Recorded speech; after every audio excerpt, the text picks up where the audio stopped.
Hello and welcome to another episode of Blue Alpine TV. In today's episode, we'll talk about Malta passing new blockchain friendly laws, and we'll quickly look at the world map of crypto. But let's jump right into this first news story. We have here Malta passes blockchain bills into law, confirming Malta as the blockchain island.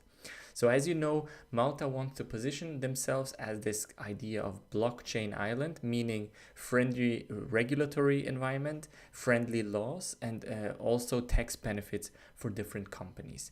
It says here the Parliament of Malta has passed three bills into law that establish a regulatory framework for blockchain technology. The bills include the Malta Digital Innovation Authority Act, the Innovative Technological Arrangement and Services Act, and the Virtual Financial Asset Act.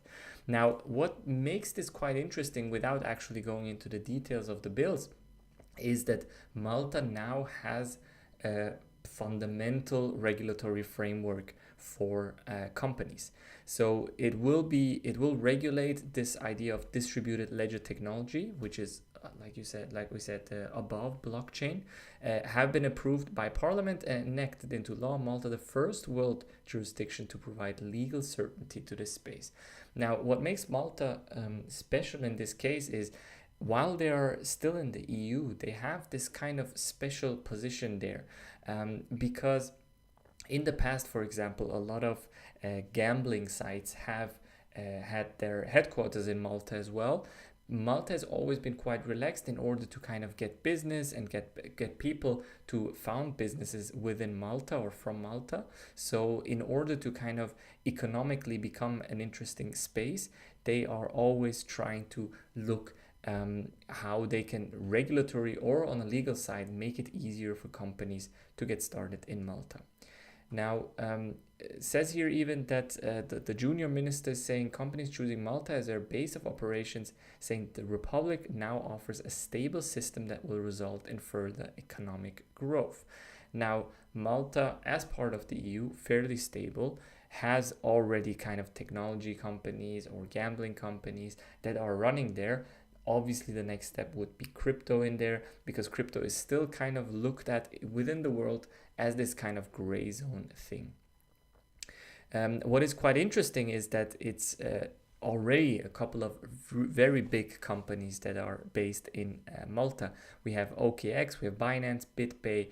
All of those three companies have set up operations from Malta. So it definitely shows that the big guys are even trusting Malta, and that is kind of a good sign. Now, with this article, the idea kind of comes up, okay, where else in the world would you go if you had a company? And in contrary, what is interesting for you as an investor, what I think will this map will show is essentially where or which countries should you observe when it comes to cryptocurrency and kind of see whether their economy is in some kind of way changing in the, let's say, next 5 to 10 years. Now, this won't happen overnight. It will take some time, but I believe that if we look at this map that I quickly draw here, that we can see or kind of make certain assumptions about some countries. Now, let's get right started with the United States. For the podcast listeners, and I do recommend that you quickly jump into the video for this episode.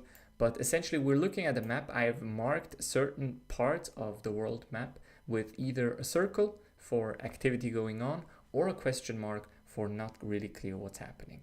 So we start in the United States. In the United States, we have on the West Coast, we have a question mark, and on the East Coast as well. We could even put this a bit further towards New York. Now, if we look at the United States, the regulatory framework is kind of still unclear. So the SEC has come out, said Ethereum, Bitcoin, not a security. So that's one thing. But at the same time, a lot of US exchanges are kind of under scrutiny in terms of getting letters from attorney generals and getting questioned and all of these things. So there's definitely some question marks going on the regulatory and legal side.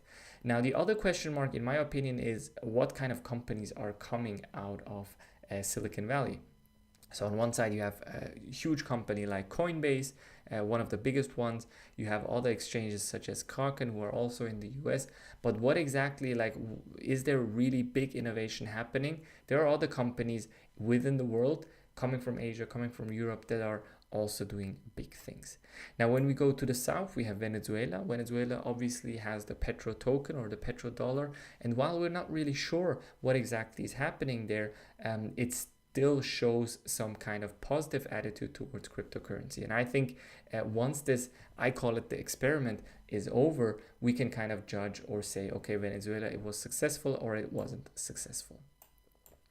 Now, if we go to Europe, we have a couple of interesting basis. So generally, when you look at or when you talk about, let's say, startups, you always talk about Berlin in Germany, you talk about London in the UK, but you don't talk about all these other spaces, or maybe even Sweden and Stockholm, or all these countries. But what you don't normally talk about are the ones we actually marked red. So on one side, you have Zug in Switzerland, which is considered the crypto valley, and you have Malta, which is considered the blockchain island.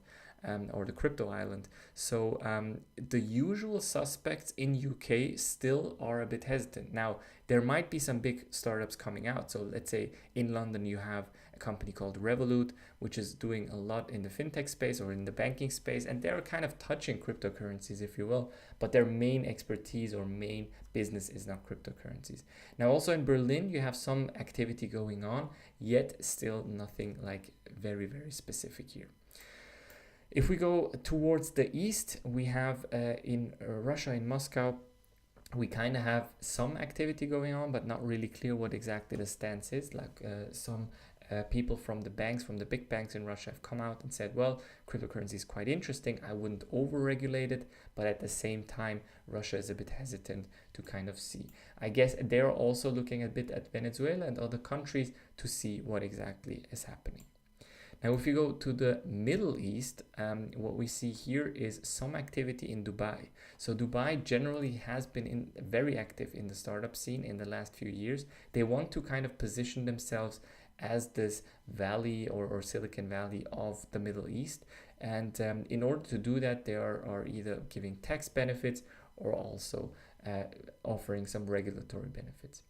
Now, if we go more towards Africa, we have one country here, which is Uganda, which has had a kind of a interesting partnership with Binance. So Binance Uganda is actually the first entity from Binance that is starting to do crypto to fiat exchanges. So the Ugandan shilling is being exchanged for cryptocurrency in Uganda. And now finally, if we go to Asia, what we can see here, and all obviously this is not a complete map, but this is kind of the quick overview. We have China, the big one, which is question mark or rather gray zone, let's say, because on one side you have Hong Kong, which has a lot of activity. You have Bitmain, you have Binance there, but at the same time you have China, which is a bit unsure when it comes to what to do what exactly in terms of cryptocurrency. So you have on one side you have a lot of mining happening in China, but at the same time you have Chinese government which is saying, well, you're not really allowed to do that. Then on South Korea side, you have some activity going on. And here in Japan, actually, we could mark both of these red because Japan is also fairly, I want to say positive regarding it, but I marked it as a question mark in order to kind of look back later. Then we have the Philippines, as we talked about yesterday, and we have Singapore, which is fairly neutral, but a lot of companies have kind of incorporated there. Now, what can you do with this information? Generally, what you could do and should observe is how the economies of these countries are changing in the next, let's say, 5, 10, 15 years. Now, obviously, a lot of variables are in this place, but if you generally look at how cryptocurrencies should affect financial systems, you will definitely see it let's say in the GDPs, in the different companies, in the company sheets, and all of these things. And this is kind of also a marker for you that cryptocurrency is going into the right direction. If, let's say, industrialized or modern countries are actually selecting cryptocurrency and are benefiting from cryptocurrency and the economy goes up, that's a good sign for the general cryptocurrency ecosystem. So this map I will share with you guys if I can. I'm not really sure whether I'm able to do that. Otherwise, I'll just share the screenshots with you in the Telegram channel. With that, guys, we're already at the end of today's episode. Make sure to like this video, subscribe to the channel, subscribe to the podcast, join the Telegram channel for the screenshots. I will see you on the next one. Take care. Bye.